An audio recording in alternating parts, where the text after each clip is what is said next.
if you're making money from cryptocurrencies, we might be liable to pay taxes in the future.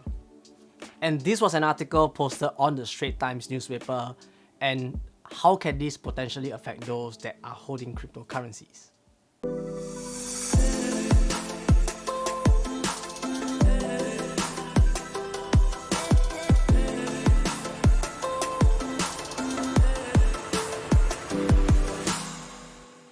What's up, beautiful people? Hope you're all doing good.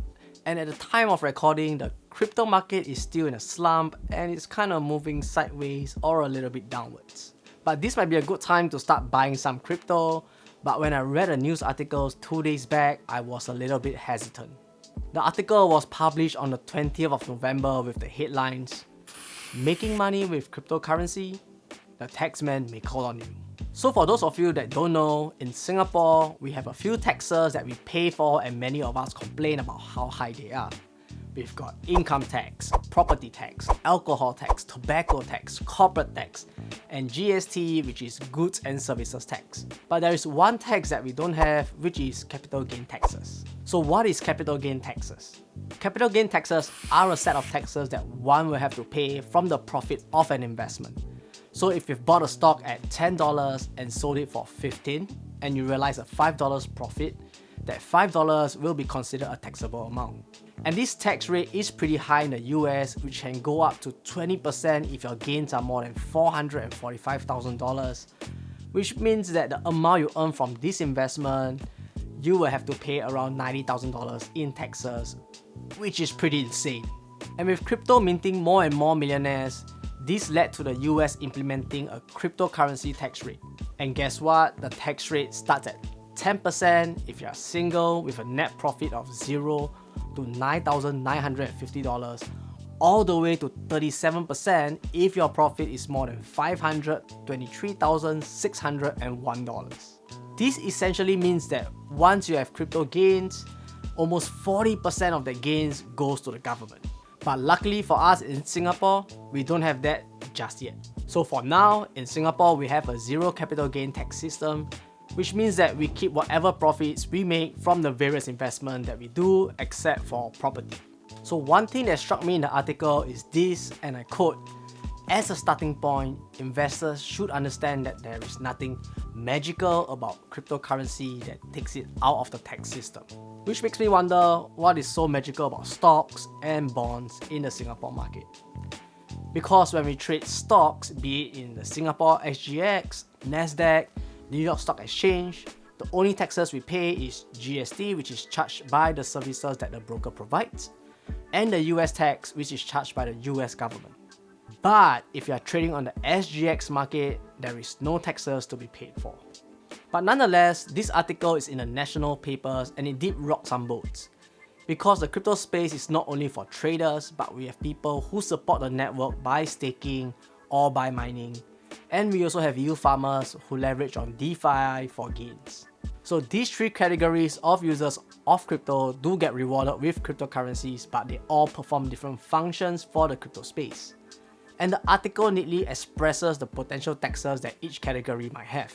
So the first category are the miners and the forgers. The article continues by segregating miners and forgers, and I have no idea what forgers are, but apparently they are people who verify blocks by using the proof of stake.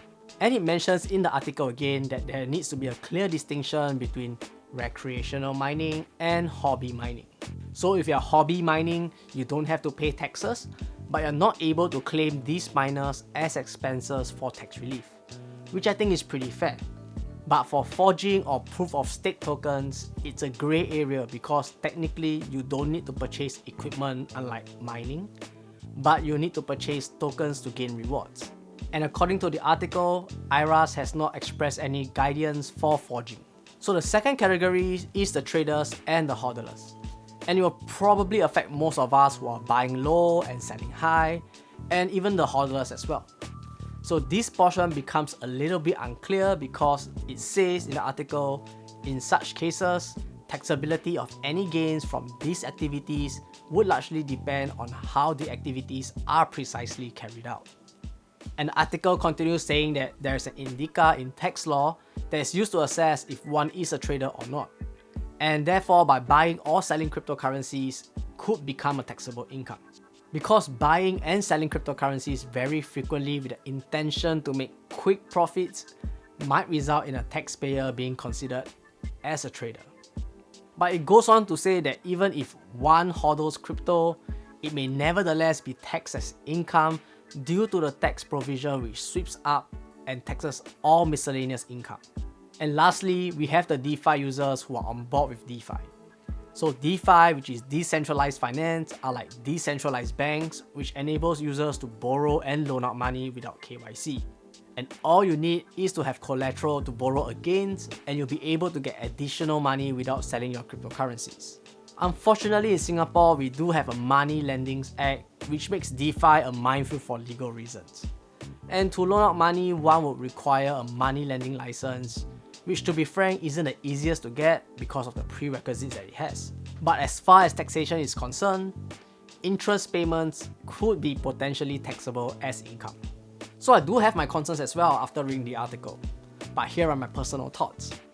So to have a tax for crypto is going to be a step up for regulation, which many people don't support because crypto is built to be decentralized. But by having a regulating arm would mean that we are taking 2 steps back and allowing a central power to once again control the flow of money, which can become a double-edged sword. So on one hand, we can ensure that money isn't used for illegal means or for people to use crypto to launder money. But on the other hand, it is giving control to a central power, something that we should do.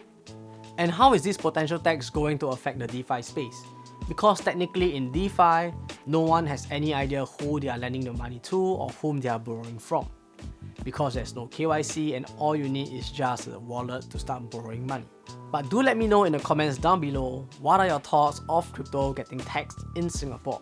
Should miners and staking be taxed? Should trading be taxed? And how can one trace DeFi gains?